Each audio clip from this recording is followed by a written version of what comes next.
4 ekor ular sanca batik sepanjang 4 meter ini sebelumnya dievakuasi oleh tim penyelamat hewan Damkar Kabupaten Maros di sejumlah kecamatan di permukiman warga yang kerap meresahkan dan mengancam ternak warga.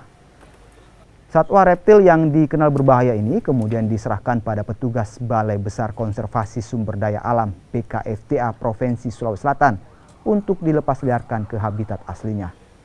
Sebelum dilepas liarkan ke habitat aslinya, 4 ekor ular sanca ini menurut rencana akan dilakukan pemulihan terlebih dahulu, termasuk memastikan kondisi kesehatan pada ular.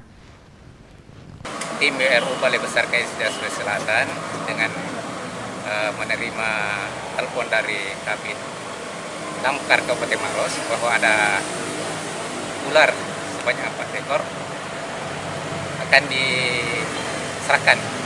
Jadi dengan dasar itu kami dari tim BRU meluncur ke Maros untuk melakukan evakuasi. Jadi ada 4 ekor ular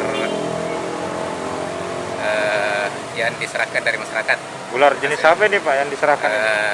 Ular jenis ular sawah ya? Iya, ular piton. Apa ya. Rencananya akan dikembalikan ke habitatnya di wilayah mana sih? Jadi rencananya setelah kita lihat perkembangannya setelah disimpan di kandang transit Balai Besar KSDA Selatan beberapa hari ke depan,